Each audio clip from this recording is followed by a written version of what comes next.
Ad Infinitum is the only podcast solely focused on audio ads. The creatives who make them, the strategies that shape them, the latest thinking driving the evolution of this space, and my favorite part, a roundup of recent audio ads with analysis by yours truly, Stu Redwine, and each episode's guest.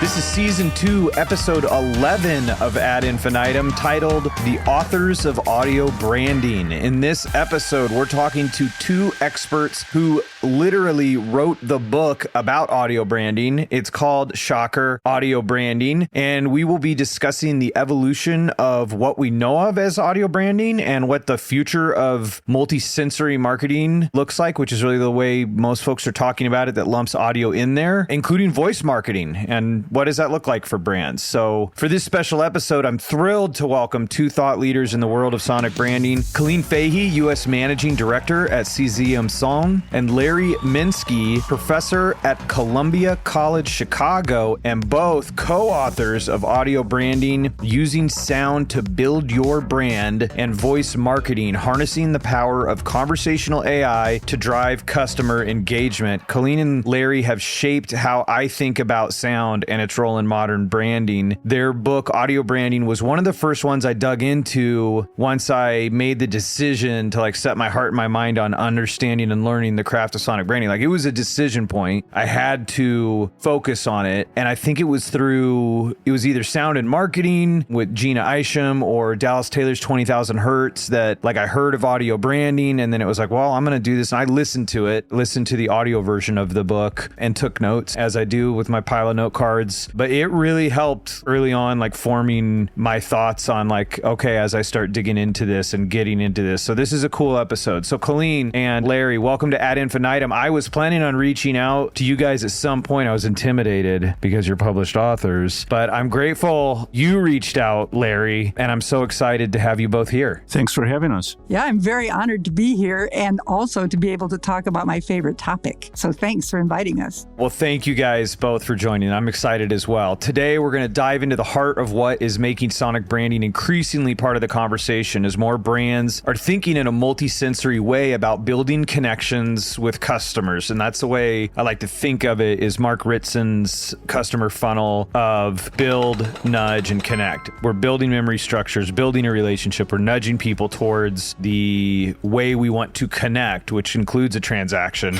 and then ultimately connecting. And increasingly, we're thinking as marketers and brands and advertisers in a multi-sensory way. And audio has become a strategic tool for creating emotional connections because of what an emotional powerhouse it is. And we've talked about that a lot on Ad Infinitum. And Colleen and Larry know this very well. Their book, Audio Branding, lays the groundwork for how brands like McDonald's, Intel, and others have crafted sonic identities that have become globally recognized. And if you're a chief audio officer listening to this, I suggest you read or listen to this book. If we were in an airplane and it was going down, I would suggest you put on a parachute.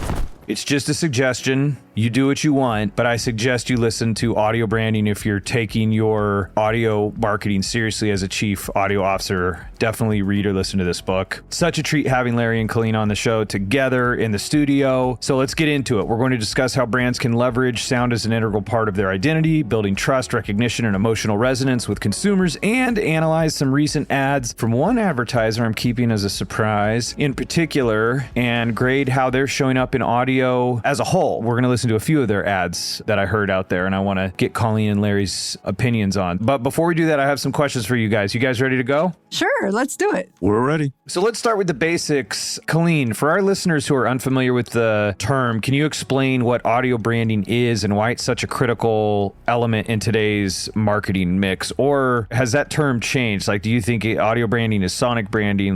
What is it? How would you name it? And where do you see it fitting in the marketing mix? So when we started to think about audio branding, it was being called audio branding in Europe, especially Germany. But it seems that here in the United States, when an RFP comes through, it says sonic branding. So I've kind of shifted over to sonic branding, even though the book, which we wrote in 2016, 2017, still says audio branding. Anyway, you asked what it is. What it is branding that doesn't use pencils and colors. It's branding that uses sounds. It uses rhythm and energy and density of sound and instrumentation. And it seeks to let people understand your brand better, remember it better, and attend to it. Pay more attention to it. And it's very successful in doing all of those things. The reason that people should be really paying attention to sonic branding right now is that people's attention spans are getting more and more limited. And sometimes people are experiencing this layered attention where they're paying attention to 3 things at once. And one of the first things sonic branding can do is draw attention. And that's been really well studied. You can't get attribution. You can't get recognition. You can't get memory if you don't get attention first. So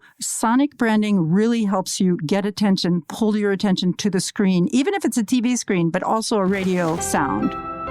So drawing your attention is the first thing, and it works better than visuals for drawing attention when your attention is scattered. You can attend to music without having to pay close attention to it. You can hear it, you can absorb it, you can remember it without really focusing on it. And if I could add one more thing, we need to differentiate between jingles and an audio brand. A jingle, the music carries a verbal message. Call 1-800, blah, blah, blah.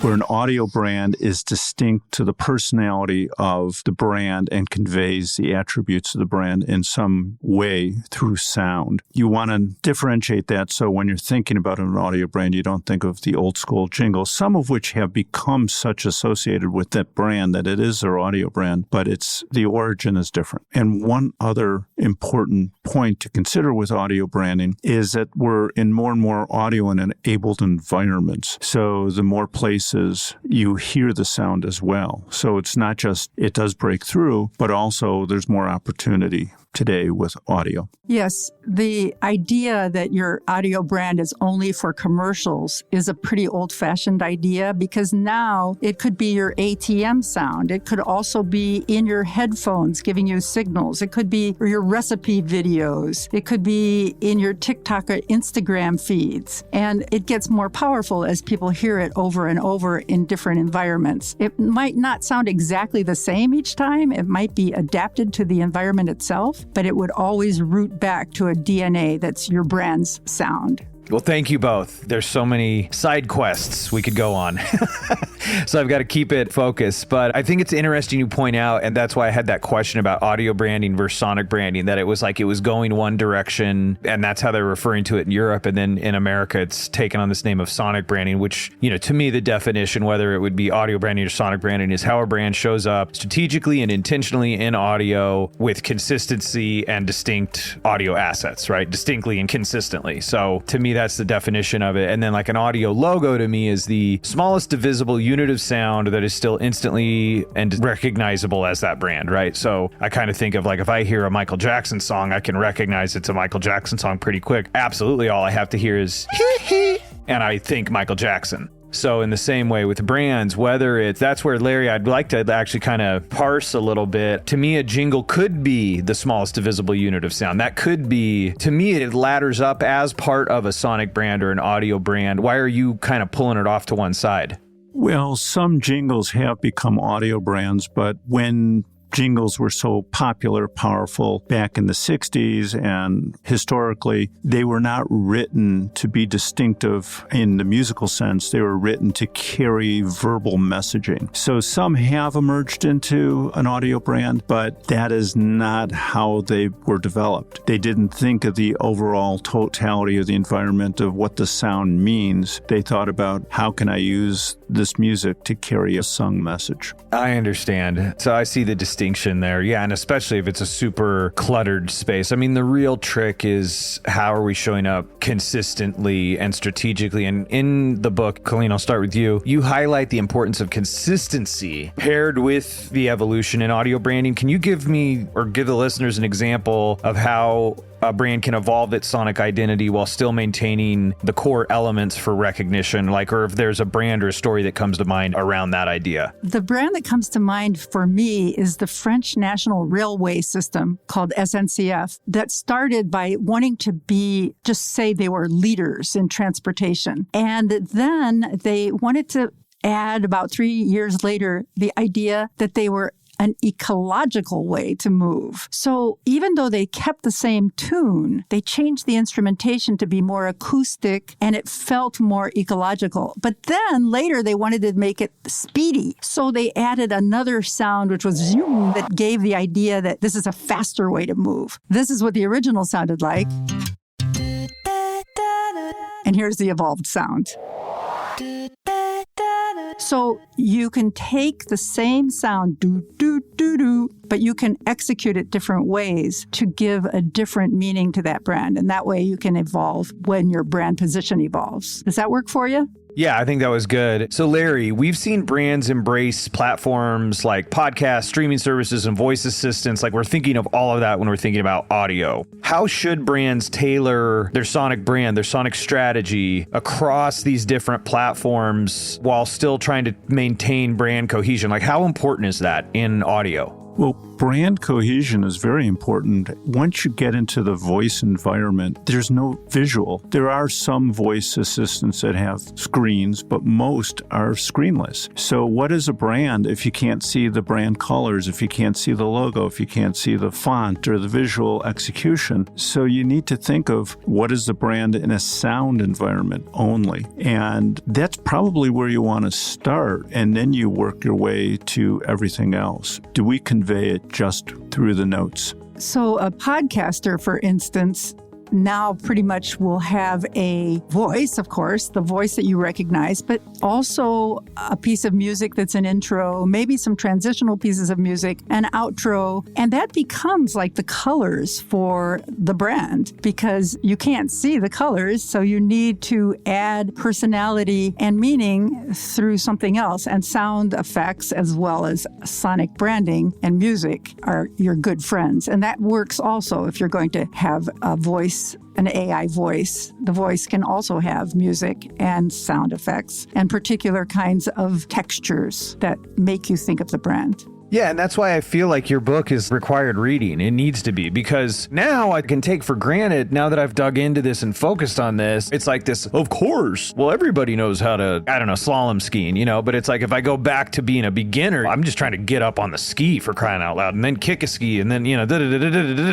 so I have to keep that in mind. But it's so simple to me, like the question that just keeps coming up over and over, and your guys' answers just spoke to this, was can they recognize your brand with their eyes closed? That's the question. And you can define that broadly. So we don't necessarily need to get lost in tactically how it's executed. While I do appreciate pointing out that nuance, Larry, of like, if you just jump to tactics, it's just like, we need a jingle. Well, be careful. Like, what comes preloaded in that execute? Well, it's a way to transmit, words, using, okay, well, that's a good call. So we need to back up. Well, how do we want people to feel when they think about our brand? And then do we want that to match how our brand shows up in other places? So I guess I would ask both of you to answer this one. Let's say I'm a brand, I'm a chief audio officer, I'm listening to this, and I have a very defined visual look. Let's say I have an app that has a sound that's part of it, and I have a great, internal team. Like, I know how I show up visually, and I already have some pieces of an audio brand. How do I then bring this to life? How do I start to focus and activate actually developing my audio brand or my sonic brand? I'll tell you, my process, or Cesium Son's process, is exactly like a visual branding process. You do your competitive analysis, you find out where there's gaps in the marketplace that you could fill. You start to bring sounds in to listen to create mood boards to say, okay, is this an effervescent brand and it makes you feel happy at the end of the day and it's an everyday brand? Or is this a serious brand that does its research and then it creates possibilities and then you can really trust it? Those have really different sounds that will be associated with them. So you go competitive research, then you go to the mood boards, which are actually audio, and then you go to creative development and you come up with some alternative creative. We give it to several composers who work for us, and each one will do it in his or her own way. And then we winnow it down. Sometimes we get down to 2, and at that point might do research to find out, is it conveying what we want it to convey? Does it have the right energy? Do people think it's distinctive? And then you have a sort of a DNA for your brand. And at that point, you can start moving it into anything. You can make it part of your podcast. You can take parts of it, redesign them for signals inside your apps. You can have it for your meetings and events and have it get people excited and anticipatory and ready to listen to a speaker. You can use it to score your radio commercials. You can put it in your recipe videos, your makeup videos, and you have so many touch points that you are going to need to put sonic to that you haven't thought about yet. And it would be fun to actually do a brainstorm with you right now on that. Yes, exactly. Like I said, it's hard to contain this conversation. To me, it just comes back like the power of sound. And where it's processed in the brain, same place as memory, same place as emotion. Just the fact that the first sonic brand any of us learned was our own name and the names mom and dad, or our parents, whatever our caregivers were. Like, we are trained sonically and it's our quickest sense. Like, that one I can't get over and I can't keep talking about because it's just so cool to me that, oh yeah, they use a starting gun in the Olympics. They don't use a light. Right? It's actually faster than if they were all touched at the same time. It's faster than touch. Absolutely. So it's just like, okay, I need to make sure, however, I can recognize like, oh, that's the parent from Peanuts. Like, oh yeah, okay, I know who that is. I need to make sure it's recognizable and it's consistent. I mean, Larry, if you were coaching somebody coming into it for the first time, because we do have people that are just frankly, and I'll be honest, like as we're talking with different people and exploring it, it's intimidating to kind of even know where to start because of something you said that I say too that's like so obvious and yet I feel like almost needs to be said at the beginning of any conversation about this stuff is there's nothing you can look at. That makes it difficult. Exactly. There's nothing to look at, but marketers know design. They know the process of branding visually. And all you have to do is just say, I got this because I've done the visual brand. I know I thought through all that stuff. They might not be a musician, but most marketers are not the designer. They bring in designers. They bring in the musicians. You just need to find the musicians who understand brand. And that's where an audio branding firm, a sonic branding firm comes in handy because they understand both what is a brand and what is sound. So I would start there. I do want to add something to what you said earlier, and that is sound being the quickest. It is our first defense, and that's one of the psychological powers of audio brand is it focuses your visual. Looking at a screen with all these different animals on it, and you hear an animal sound, you're going to find that animal quicker than everything else. You're going to be able to identify it. And it goes back to our defenses. You're walking, in the fields years ago, and you hear a twig break, you're going to know to run from the tiger or whatever's running after you to eat you. And so the power of audio branding goes back to that. It's a defense. Yeah, and that's incredible that it's fully developed at birth. Vision isn't fully developed at birth. It's 360 and it's always on. So it's incredibly powerful. And to your point, linking it to our very survival, like number one job, stay alive, go fast, don't die. I'm going to be inconsistent when I try to reach that sense of people, or I'm going to be consistent. Which do you choose? It's like, it seems so obvious. And yet, man, even just thinking about the style of the tone of announcers you use, the tone of the announcer's voice, or just the style of the music, just hemming that in a little bit. Like, what do you guys think about that? Just defining lane lines, even if like the idea of actually making a mnemonic or a sound seems too esoteric or too hard to get to. That is a good way to start, especially if you have a retail location, that you should have ideas about how your sound should be selected. You might say, we don't want any really loud voice first people singing, but we might want acoustic instrumentation. We might want a sound where the tempo is guided, where tempo is in a particular range, so people aren't either anxious or sleepy. So there's many ways you could guide your sound before a sonic brand, but I want to reassure your listeners that if they've done their work on branding and they know their brand and they know what it stands for, they can get a sonic brand pretty easily because that is what a sonic branding agency is trained to do. It's trained to take the values of the brand, the personality of the brand, and translate it into a musical composition that can guide all of your other sonic touch points. And if I were to want to play a few examples from CZM Sound of some brands you've developed. Could we uniquely segue into a montage right now? We could. There might be some that you recognize and some that you might not recognize. Yes, we could definitely do a montage. One of the ones that I think is a highly successful Sonic brand and Sonic logo is USAA.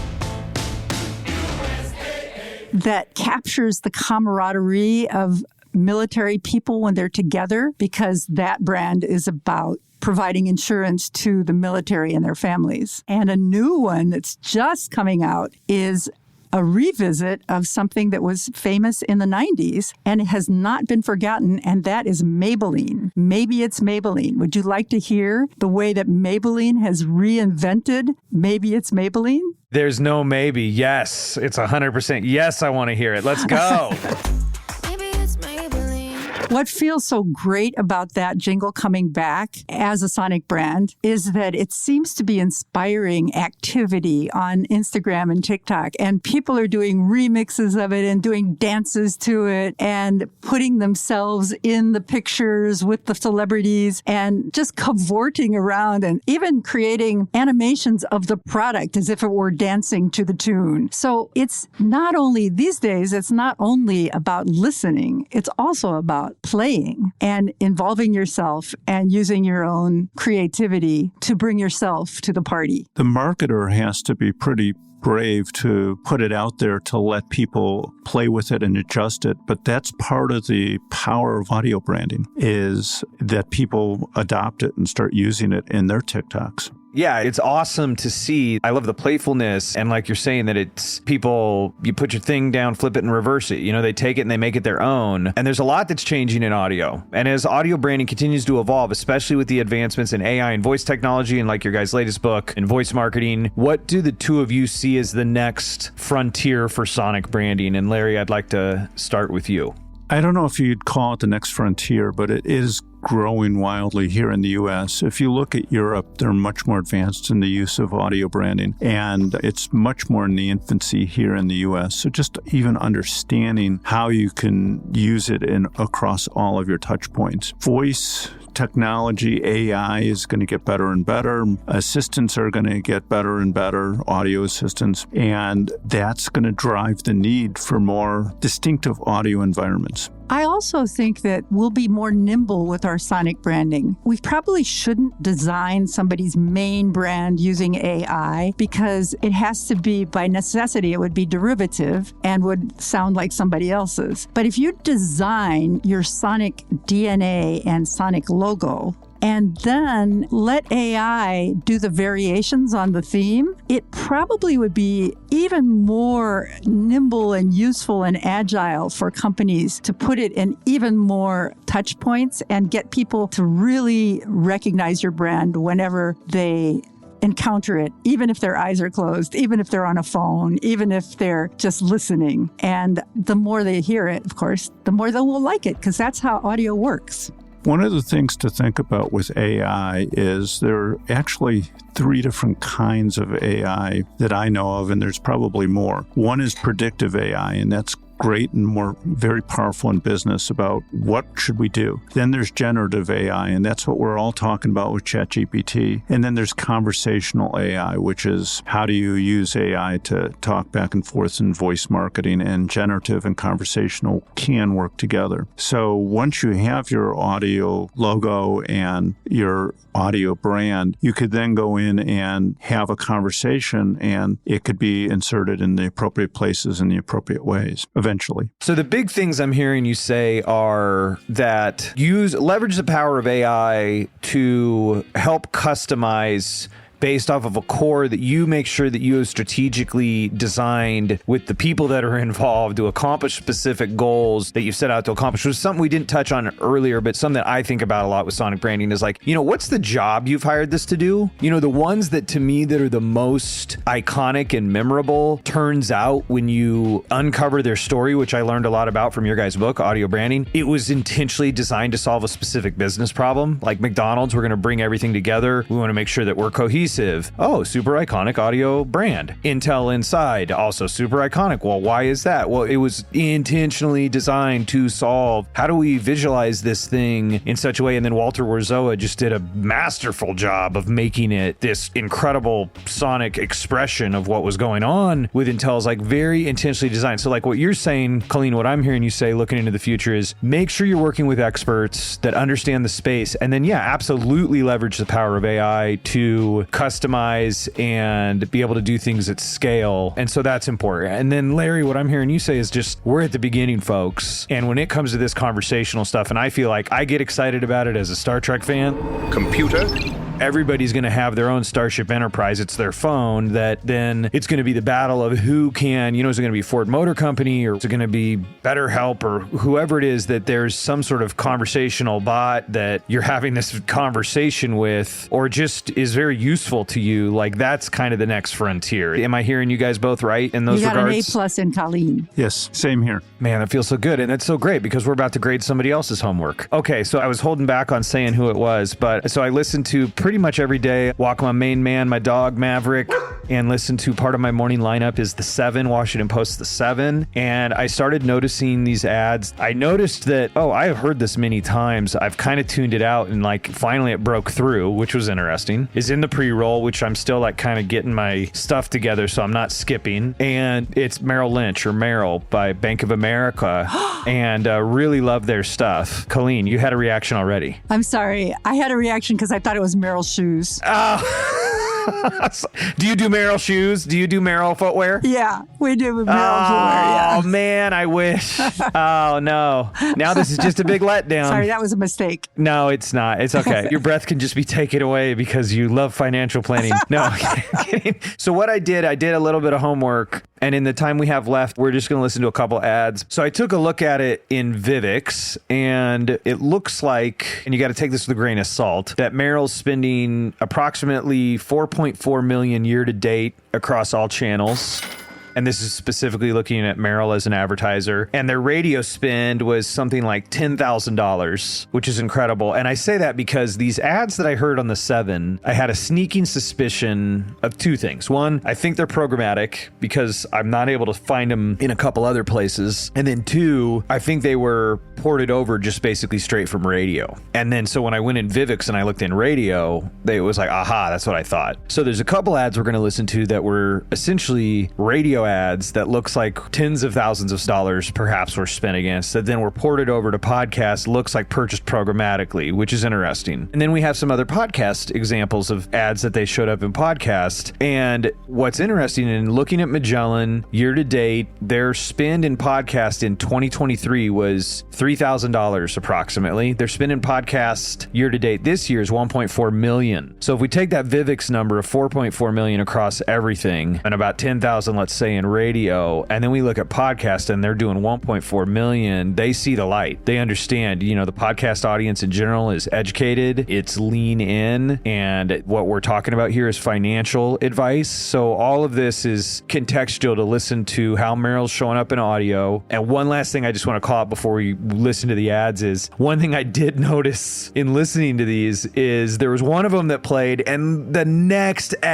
very next ad was for Fidelity Financial Advisor. Like, it was incredible to me. That's just something worth thinking about or noting. Like, make sure you're auditing, and that's where I'll speak up for agencies. Working with an agency as a specialist is like, you need people auditing and listening to these ad breaks and seeing like, where are you showing up? Where's the optimal spot? Are you best in a pre-roll? Are you best in a mid-roll? Are you first in the pod? Are you side by side with other advertisers? Like, to go straight from Merrill, maybe Merrill's the one that connected emotionally and you kind of start to pay attention. But then boom, Fidelity's the next ad. You don't actually rationally kick in until the Fidelity ad's playing. And then I wouldn't put it past myself. My mind would just merge the two and just kind of go, oh, well, and then recency bias, it'd be Fidelity. I'd go with Fidelity, even though it was the Merrill one that primed the pump. So why don't we do this, guys? I'm going to play the one that captured my attention first. And I'd love to get your guys' take on it. And then we'll play a couple more in the time we have remaining. So here we go.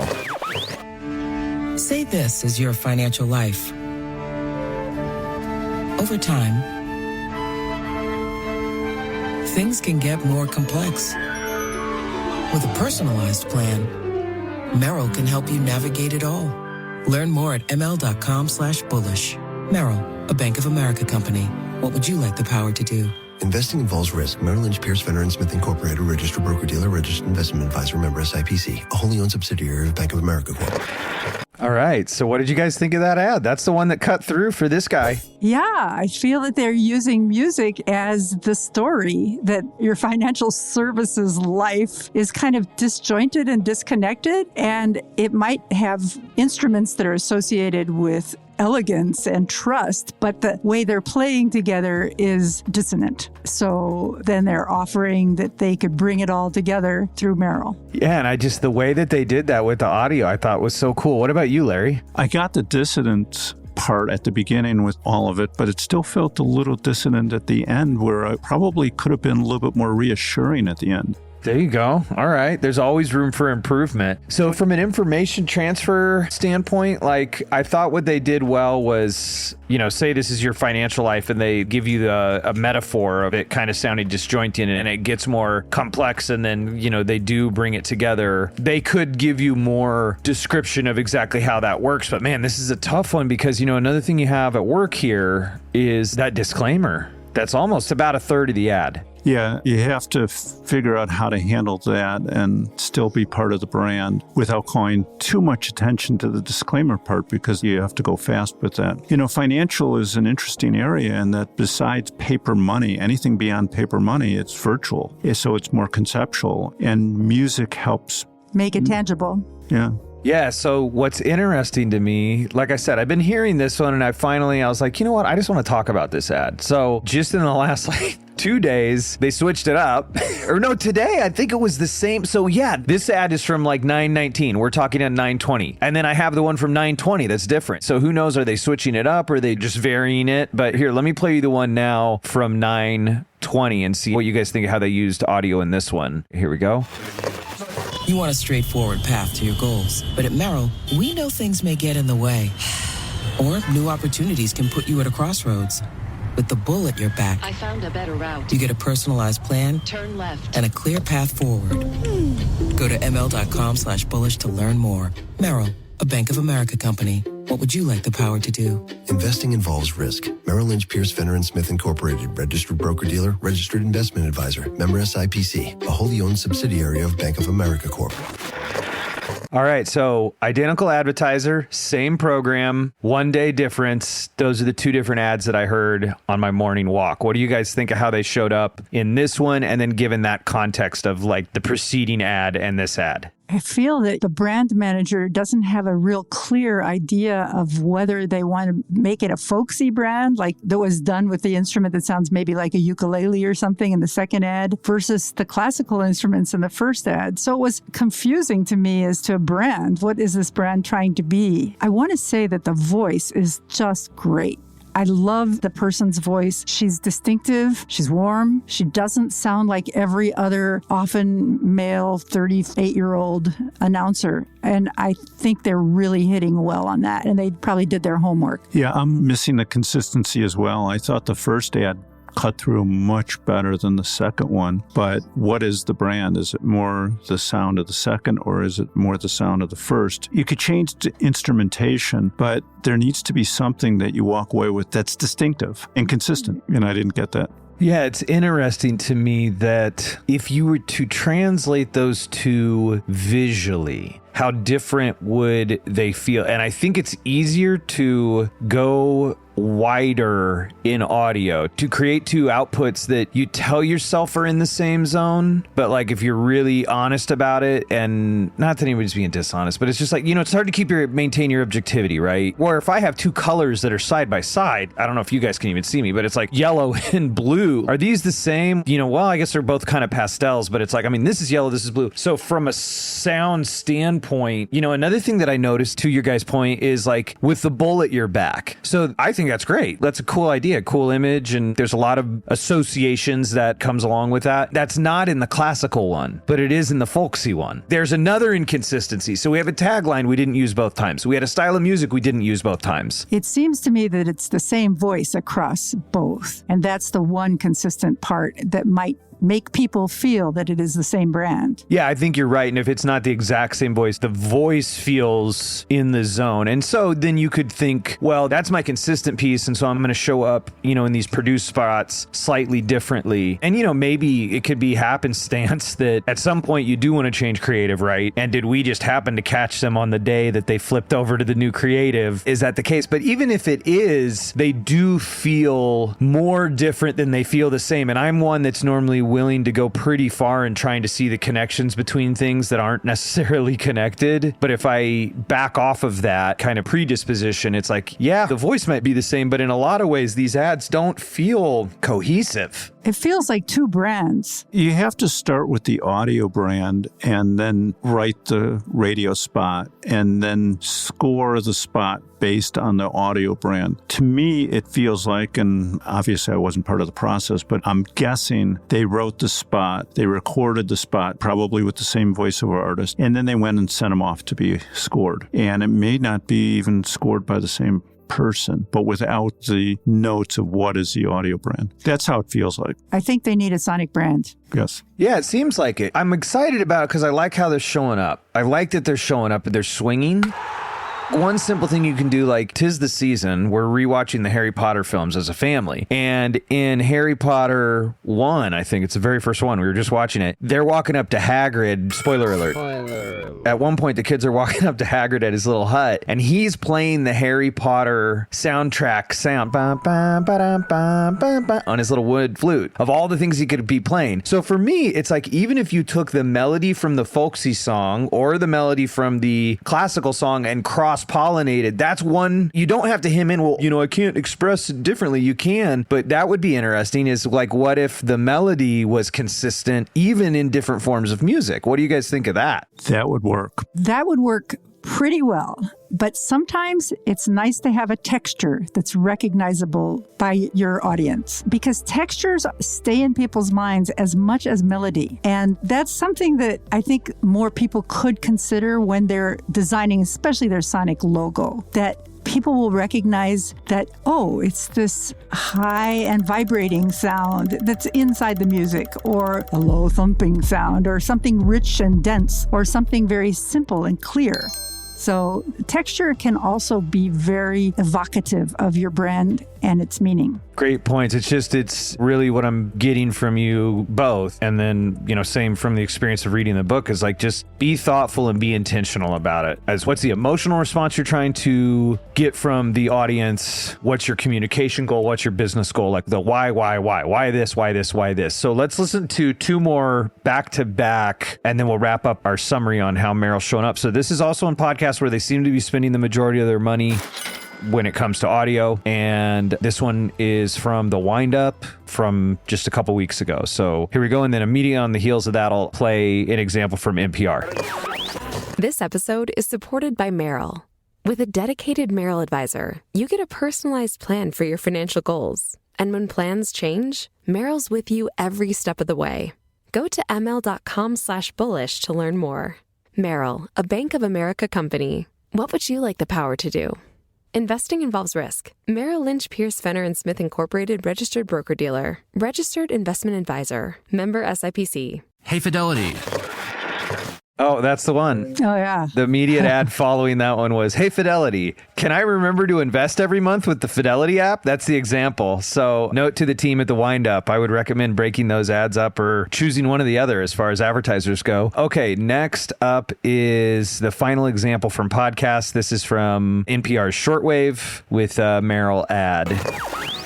This message comes from NPR sponsor Meryl. Whatever your financial goals are, you want a straightforward path there. But the real world doesn't usually work that way. Meryl understands that. That's why, with a dedicated Meryl advisor, you get a personalized plan and a clear path forward. Go to ml.com/bullish to learn more. Meryl, a Bank of America company. What would you like the power to do? Investing involves risk. Merrill Lynch, Pierce, Fenner & Smith Incorporated, registered broker-dealer, registered investment advisor, member SIPC.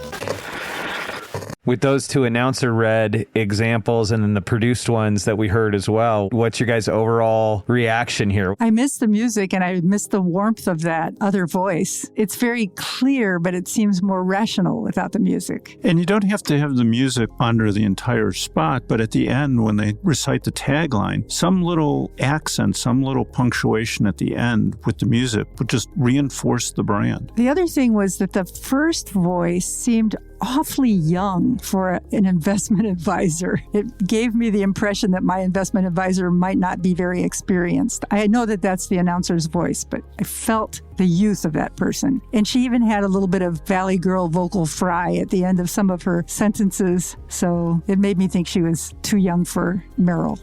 Those are interesting observations. You know, I look at it, it's like, if you're not going to show up with a produced spot, if you're going to do an announcer read spot, you know, a couple thoughts. One is, to your guys' point, it's like, well, define what kind of announcer you would use. I mean, ideally, you're getting a host read spot with a personal endorsement. Like, if you're going to go there, go there. That's how you go fully there, right? If host read spot with a personal endorsement are the closest thing you can get to that. If you're going to be using a producer read spot, like basically we just heard, you know, you could define the texture, the tone, or even something that sticks out to me is like, what would you like the power to do? What would you like the power to do? What would you like the power to do? Even telling people, instructing them on how to say your tagline properly. I think you're absolutely right that if you are going to deliver a tagline, there should be a way, an intention, a vocal intention for that tagline. And it can't be a polite girl saying it in a nice way. If it's a powerful tagline, what would you like the power to do? I think you're right. I think that you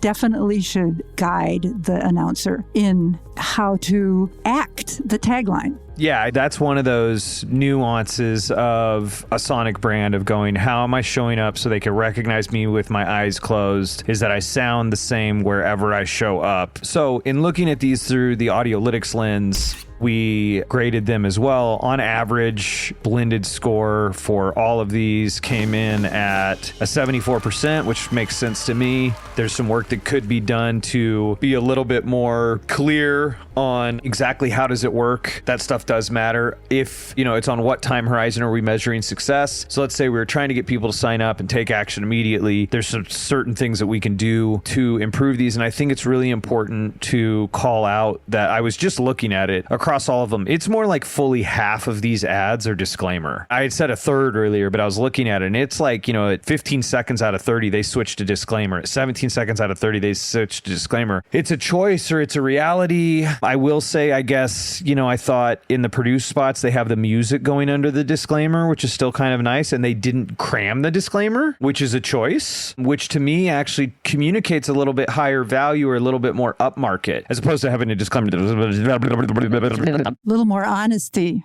Yes, thank you. Honesty. So those are some choices. But if you could, you know, we talk a lot about making every word count. If you could lower the word count a little bit, some places to look to improve these would be, what's a reason people need to do this now? Why should they take action right now based on this? Especially if you're testing into a channel. And I look at these levels of spend in audio and it kind of makes me think, well, they're testing and scaling in here. Is there specific real world examples that you could use as well? That's always a powerful thing. So like, what is an offer or reason and incentive for them to take action right now? What are some real world examples from real life Merrill customers that you could integrate, especially on those announcer read ads where like we're kind of all saying there's not much happening there. And then again, like just tightening it where let's make every word count so that we can really tighten up and explain how does this thing work, give ourselves more opportunity to do that, and perhaps not spend so much time in the disclaimer. I can see and I've lived the rationale to get to that point. And it's kind of like people lose their fight. They just like, well, whatever, we've got to do that. It's like, I've noticed if you keep going back to legal, I'd be willing to put good money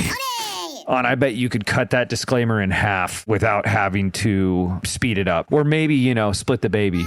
Maybe you speed it up a little bit and lower the word count. But those are kind of my final thoughts on hearing how Merrill's showing up in audio, particularly in podcast. And it looks like quite a bit of their spend is in podcast, so they see the value here. What are your guys' overall kind of closing reactions to how Merrill's showing up in podcast? So in closing, to add on to what Colleen said about voice acting and a little bit about what you said, and something that I have to work with a lot of my students on when they're writing radio, and students automatically seem to go to the announcer spot as opposed the announcer, or you do the little mini radio drama, but more so with the announcer spot is what is the motivation of the announcer to tell you this information? They think about a generic announcer and then they write a generic spot of here's the information the client wants me to convey or the brand manager wants me to convey, but really is who is this announcer? What is the motivation of this person telling me this piece of information? And then when you get to the motivation, then it will inform what the read is. We have to say this legal, but we want to be honest. We want to be helpful. We want you to understand this information. If you just got that, then everything else will be pushed that much better. And then I would say that you should be disciplined about your sonic brand so that you create colors and shapes that people can hold in their minds, and recognition that this spot is the same as that spot. And it will help hold it all together and help people understand that somebody is talking to you in many different places through different methods, but it's the same company with the same values. If you're doing a podcaster-led spot based on that, it won't be coming from the brand. It will be coming from the podcaster. You should shape your message accordingly. So it feels like here I, the podcaster, is talking about the brand versus here I, the brand, is talking about our message. You obviously wrote the book on audio branding. Experts. I was going to ask for more of a summary, but I think those two are massive, and so we will land the plane there. Prepared for landing, thank you. For the chief audio officers that are listening is be disciplined about your sonic brand. Here. And Larry is one of those like, oh yeah, so good. What's the motivation of your announcers? I love that. It's so simple. Like just think about it. You could just jot something down, but even if you just challenge yourself with that, what I love about that is it humanizes it just a touch and it just makes you stop and you think. So 2 great pieces of advice for the chief audio officers that are listening, even if you're just doing talking points, which is often how I hear it, referred to as like, well, it's just talking points. Well, why? What are we trying to accomplish? And what is this person that's going to be saying this thinking? What is their motivation for communicating this information to the listener? And then, Colleen, like you said, be disciplined in how you show up in audio. Colleen, Larry, it was a few months in the making since Larry initially reached out on LinkedIn, but was so worth the wait. Thank you so much for joining us on Ad Infinitum and for sharing your expertise in audio branding, sonic branding. Where can listeners go to learn more about your guys' work and how to contact either of you? And thank you again. You are welcome. So I think the easiest way to contact me is LinkedIn. Colleen Fahey at CZM Song. I won't even bother to spell it. You can find the person who does sonic branding. Yeah, the easiest way to find me is probably on LinkedIn as well. Even though I publish under Lawrence Minsky, my LinkedIn is Larry Minsky. So just go to LinkedIn and you could reach out. You could reach out via Columbia College Chicago as well. My contact information at Columbia is available too. Well, sorry, one more place. You could go to my author page on Amazon to find all of my books. I have about 10 books. Outstanding. Start with audio branding. I'm telling you, it's just a suggestion. If we were in a burning building, I would suggest that you run out of the building.